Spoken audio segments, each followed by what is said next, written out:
Ciao a tutti ragazzi e benvenuti in un nuovo video dei Radiocomandati. Ce l'avete chiesto veramente a ripetizione, mi rendo conto che sia un argomento di cui non abbiamo fatto un video vero e proprio, almeno fino adesso. Ne abbiamo parlato tante volte in live, ovvero quale mini è la più indicata per iniziare. Ovviamente prima di proseguire vi invito, come in ogni video, ad iscrivervi al canale e a cliccare la campanellina. È importantissimo ragazzi per noi fare crescere la community e per permetterci di portarvi sempre nuovi video freschi. Allora, intanto partiamo dalle basi. Nel momento in cui dobbiamo andare a scegliere una Mini 4VD, la prima cosa che dobbiamo decidere è il posizionamento del motore. Sì, perché ovviamente in funzione di dove verrà posto il motore possiamo già andare a fare una cernita di quelle che sono le tipologie a nostra disposizione. Questa ad esempio è una Brown Racer che è su chassis, lo vedete qui, che è la sigla che qui dovrete fare più attenzione durante questa scelta. Va a identificare una delle tipologie che soprattutto io utilizzo tantissimo, ovvero le FMA. Le FMA che è caratterizzato appunto da un posizionamento del motore al frontale e l'utilizzo appunto anche di motori a singolo pignone, lo vedete qui dalla scatola, ok? Questo è un telaio FMA ragazzi, vedete questa è la parte frontale dove viene posizionato il motore dalla parte sottostante. Siamo comunque nell'ambito di quella che è la scelta personale e anche un po' della sfida progettuale dell'hobby, ma quello che vi posso dire sicuramente è che il telaio FMA è tra i miei preferiti, perché già solo posizionare il motore nella parte frontale della Mini in categorie dove si salta, come la Jump, B, Max Open o T-Mac, permette appunto di dare una naturale tendenza alla nostra Mini ad abbassare il muso nel momento in cui andrà a saltare, proprio perché c'è un carico di peso nella parte frontale. Questa che vedete qui è un'edizione che al momento non si trova più in realtà, che è la Brown Racer, molto carina con telaio rosa, ma ve la sto mostrando più che altro perché quello che volevo farvi vedere è appunto questa sigla che è fondamentale per la scelta. In questo caso veniva anche dotata di un motore, un torque con un'etichetta particolare, proprio perché questa è un'edizione molto così particolare. Al momento si trovano anche edizioni come l'Advanced Pack, appunto basato sempre su telaio FMA con carrozzeria Geoglider. Al momento non ce l'ho qui disponibile, ma la starete vedendo da qualche immagine che vi ho messo a schermo. È un pacchetto che costa leggermente di più ovviamente rispetto a una Mini che ha un setting basico, quindi lo standard delle Mini 4VD che potete trovare in giro, però al suo interno trovate già, essendo un Advanced Pack, un set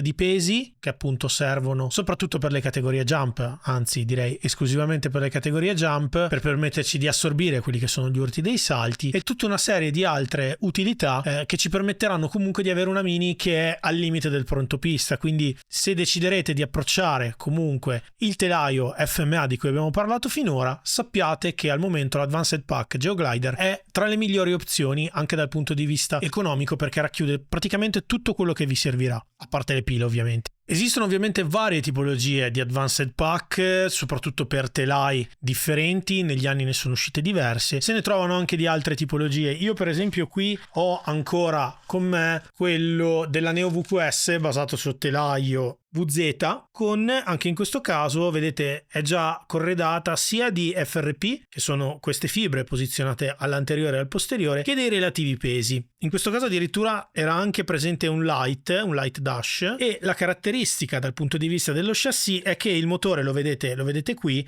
è posizionato al posteriore, quindi con un comportamento e una distribuzione del peso esattamente diametralmente opposta rispetto a quella dell'FMA. Non fatevi spaventare, anche questo è un telaio molto divertente, fa parte anche del gioco ovviamente approcciare varie tipologie di telaio per imparare a gestire quella che è la distribuzione del peso, il comportamento, anche la mescola dello chassis ha il suo peso ovviamente, perché la flessibilità o la rigidità del materiale con cui è costruito il telaio hanno comunque il loro impatto anche all'interno dei nostri setup. Questo è uno delle build più complete che ho visto negli Advanced Pack. Vedete, ci sono veramente tante FRP, soprattutto al posteriore, dalla padella alla fibra che permette di costruire il castelletto dei roller. Ovviamente non ci sono roller in metallo, però già in questo caso, con questo set, se state iniziando, se lo trovate, potete costruire comunque una Mini anche molto bella, perché la Neo VQS è veramente bella, su telaio VZ con un light dash. Quindi per esempio già con questo setup, aggiungendo solo dei cuscinetti, potrete banalmente potrebbe anche competere in B-Max. Perché consigliamo sempre gli Advanced Pack? Perché essendo pacchi già predisposti ovviamente da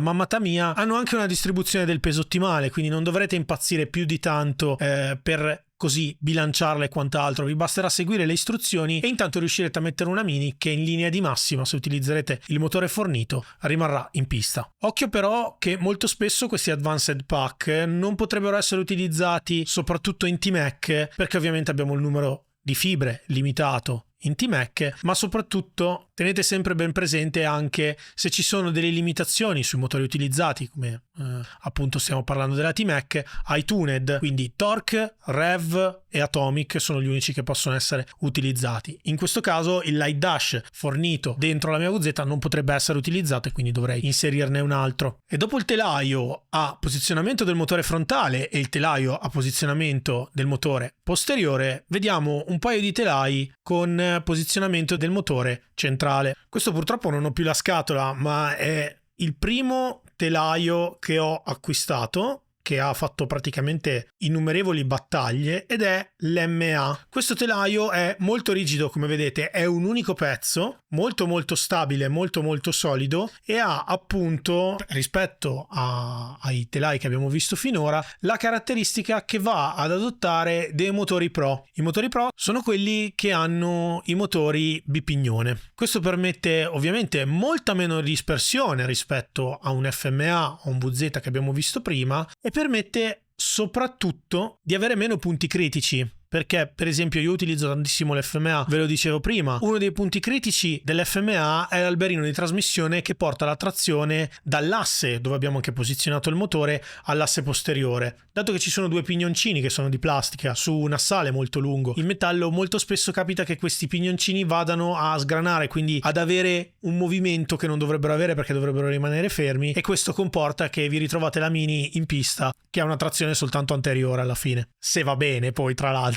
L'MA quindi è un buon telaio che vi consiglio comunque per iniziare, che tra l'altro vi permette anche di impazzire un pochino meno sul gestire la distribuzione del peso e anche dei vostri damper. La sua rigidità poi la rende così un pochino più interessante, soprattutto rispetto a telai come VZ, che io, ragazzi, ve lo dico onestamente, odio. Non sono mai riuscito ad avere un layout soddisfacente con questo tipo di telaio, data anche la sua flessibilità. Ovviamente però, che sia chiaro, non ci stiamo limitando soltanto a questi telai, perché esistono anche altri chassis che hanno la possibilità di andare ad inserire i motori al frontale o al posteriore o al centrale. Per esempio un altro che adesso è utilizzatissimo in Jump con una trazione posteriore, che io sto imparando ad apprezzare, è il Super 2. Il Super 2, come potete vedere, ha un posizionamento del motore al posteriore e anch'esso utilizza una trasmissione con l'alberino. Quindi ecco, vi ho tirato fuori anche il Super 2 più che altro per non farvi limitare da quello che vi sto facendo vedere, ma per farvi capire che alla fine la vera discriminante che va a definire quale può essere più interessante per noi o per quello che dobbiamo fare è in realtà il posizionamento del motore e anche la mescola del telaio che andremo a utilizzare, perché dovete sapere comunque che ci sono anche delle alternative dal punto di vista del materiale con cui vengono costruiti i telai, perché magari alcuni sono caricati al carbonio e quindi hanno una rigidità maggiore, ma rigidità maggiore potrebbe anche equivalere a una più facilità di rottura in alcuni casi. Quindi sono anche in questo caso tante prove da fare e capire quello che è più congeniale per il vostro modo di correre e di costruire il vostro setup. Giusto per chiudere, ragazzi, volevo farvi vedere anche uno dei telai che sono quelli tra i più utilizzati, soprattutto tra le categorie regine, quindi in Expert classica, ma anche ad esempio in Open Jump. È il telaio MS o MSL. Esiste in varie declinazioni, rinforzato, non rinforzato, alleggerito. È un telaio composito perché si compone di 3 pezzi. Ve lo faccio anche vedere. Questa è la parte centrale e diciamo che il posizionamento del motore è analogo a quello che viene sul telaio MA, però ecco la modularità di questo telaio lo ha reso il più utilizzato soprattutto in categorie dove tutti andiamo ad effettuare delle lavorazioni, quindi ad esempio l'open jump, soprattutto perché questa modularità ci permette anche di andare a costruire dei sistemi che vanno un po' a simulare quello che sarebbe un sistema di ammortizzazione di altra natura, no? Quindi andando ad introdurre delle molle con del grasso che va a ritardare poi la riapertura della battuta del telaio, si vanno a costruire dei sistemi ammortizzati. Ed eccola qui, per esempio la mia Open è basata appunto su telaio MSL. Come potete vedere, con questo sistema qui il frontale e il posteriore hanno una ammortizzazione. Questo vuol dire che quando la mia Mini cadrà avrà una sorta di assorbimento di quello che è l'impatto dell'urto e andrà a garantirmi, ecco, un po' meno rimbalzi da questo punto di vista. Ricapitolando tutto quello che abbiamo detto, qual è la Mini da acquistare e da scegliere quando si inizia? Allora, il primo step sicuramente, ragazzi, è capire, rendersi conto qual è la categoria che ci interessa. Poi, nella stragrande maggioranza dei casi, dato che ormai la va per la maggiore la Jump, il nostro consiglio è quello di guardare se riuscite a trovare dei kit che possono essere degli advanced, soprattutto perché al loro interno trovate già tante cose che vi possono essere utili, quindi pesi, freni, viti e via dicendo. Se questo non avviene, cercate magari di scegliere quantomeno lo chassis che vorrete utilizzare con un posizionamento del motore al frontale, al posteriore o al centrale. Dato quello, poi si va a lavorare su tutto il resto. Spero di avervi dato un po' più, come dire, strumenti per affrontare questa vostra scelta. Fateci sapere cosa ne pensate, se avete delle ulteriori domande noi siamo qui, e anche per questa pillola di Mini 4UD è tutto, è di piacendo, arrivederci alla prossima, ciao!